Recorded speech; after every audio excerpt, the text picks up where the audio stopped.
Anggota Komisi 2 DPR RI mendorong tenaga honorer yang ada di lembaga negara maupun instansi pemerintahan bisa diangkat menjadi aparatur sipil negara atau ASN secara bertahap seluruhnya. Di Gedung Nusantara DPR RI Jakarta, Hugua mengatakan, dalam revisi Undang-Undang ASN ada beberapa poin yang menjadi perhatian. Salah satunya nasib tenaga honorer di lembaga negara maupun instansi pemerintahan. Jika rancangan Undang-Undang ASN sudah disahkan, tenaga honorer harus diangkat menjadi ASN, karena Undang-Undang hanya mengenal ASN terdiri dari pegawai negeri sipil atau PNS dan pegawai pemerintahan dengan perjanjian kerja atau P3K. Anggota Komisi 2 DPR RI Endro Suswantoro mengatakan, Komisi 2 DPR RI terus mencari solusi agar tenaga honorer bisa diangkat menjadi aparatur sipil negara atau ASN, salah satunya merevisi Undang-Undang ASN. Revisi terhadap Undang-Undang Nomor 5 Tahun 2014 tentang ASN masuk pada program legislasi nasional atau Prolegnas. Assalamualaikum warahmatullahi wabarakatuh. Salam sejahtera untuk kita semua. Semoga senantiasa dalam lindungan Allah Subhanahu wa Ta'ala, Tuhan yang Maha Kuasa, serta senantiasa sehat dan sukses di dalam menjalankan aktivitas keseharian. Amin ya Allah ya Rabbal Alamin. Kawan-kawan sekalian, dalam kesempatan video kali ini kita akan mencoba mengupdate informasi kembali tentang pegawai non-ASN atau honorer di lingkungan instansi pemerintah. Kawan-kawan sekalian, sini ada berita kita ambil tanggal 9 Desember 2022 hari Jumat ya. Di sini kawan-kawan sekalian, di sini dikatakan 6 kategori honorer diangkat PNS tanpa tes sesuai revisi Undang-Undang ASN. Baik kawan-kawan, kita bacakan beritanya ya. Sewaktu.com, revisi Undang-Undang ASN Nomor 5 Tahun 2014 membawa angin segar bagi pegawai honorer atau tenaga non-ASN. Nah kawan-kawan sekalian, kalau sebagaimana kita pahami bahwa Undang-Undang Nomor 5 Tahun 2014 itu adalah Undang-Undang tentang ASN ya. Di situ. Yang sebenarnya kita pahami bahwa di situ memang tidak ada, kalau di Undang-Undang Nomor 5 Tahun 2014-nya berbicara tentang kebijakan tentang P3K secara khusus ya untuk pengangkatan. Tetapi nah, kita lanjut. Apabila draft revisi Undang-Undang ASN disahkan menjadi undang-undang, maka honorer yang bekerja sebelum 15 Januari 2014 hingga sekarang akan langsung diangkat menjadi PNS tanpa tes. Nah, ini kawan-kawan sekalian informasi yang sangat mengembirakan bagi kita ya. Ini berarti adalah dari undang-undang RUU ya, RUU Undang-Undang ASN pengganti Nomor 5 Tahun 2014 tadi, perubahan ya. Nah, kita lanjutkan. Pengangkatan honorer menjadi PNS secara langsung diatur dalam pasal 131A.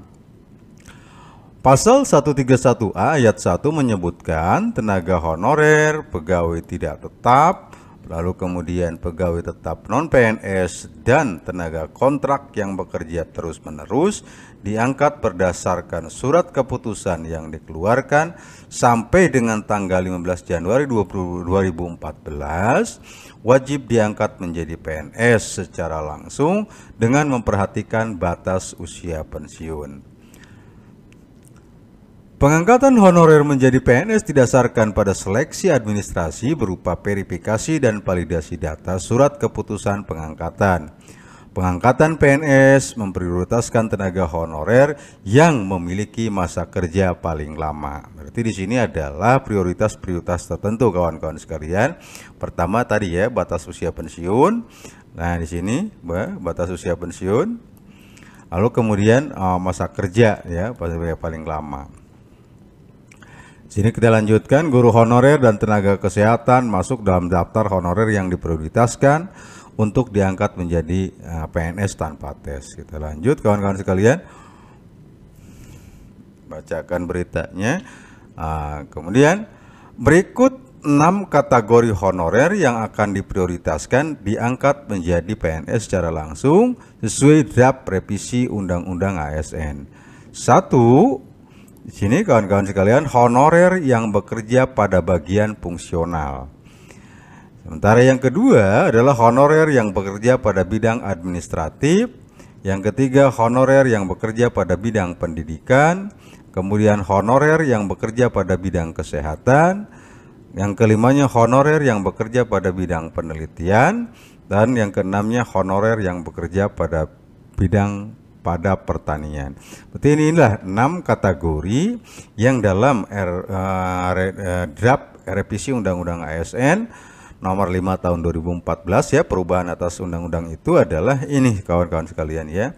6 bidang pekerjaan ini yang diakomodir untuk diangkat langsung menjadi ASN dalam konteks ini berarti ya. Kemudian pengangkatan tenaga honorer atau non-ASN menjadi PNS dilakukan dengan mempertimbangkan 1. Masa kerja, yang kedua gaji, yang ketiga ijazah pendidikan terakhir, dan yang keempatnya tunjangan yang diperoleh sebelumnya. Pasal 131 ayat 5 menyebutkan tenaga honorer, pegawai tidak tetap, pegawai tetap non-PNS, dan tenaga kontrak diangkat menjadi PNS oleh instansi pemerintah. Dalam hal tenaga honorer pegawai tidak tetap, pegawai tetap non-PNS, dan tenaga kontrak tidak bersedia diangkat menjadi PNS harus membuat surat pernyataan ketidaksediaan untuk diangkat sebagai PNS. Revisi Undang-Undang ASN akan dibahas oleh DPR RI pada masa persidangan 2022-2023 untuk ditetapkan sebagai undang-undang. DPR telah menetapkan perpanjangan waktu pembahasan revisi Undang-Undang ASN dalam rapat paripurna DPR RI Kamis 17 November 2022 lalu. Pengangkatan tenaga honorer menjadi PNS tanpa tes sejalan dengan rekomendasi Asosiasi Pemerintah Kota seluruh Indonesia. Rekomendasi tersebut dibacakan oleh Khairul, Ketua Apeksi Komisi 5 se-Kalimantan yang juga Wali Kota Tarakan dalam rapat dengar pendapat umum atau RDPU Komisi 9 DPR RI pada 24 November tahun 2022 ya. Itu kawan-kawan sekalian, ini berita yang kita coba lansir dari sewaktu.com tanggal Jumat 9 Desember 2022. Poinnya kawan-kawan sekalian dari sini adalah bahwa ada 6 kategori honorer diangkat PNS tanpa tes sesuai dengan revisi Undang-Undang ASN. Jikalau ya draft RUU ini disahkan oleh DPR, apa saja?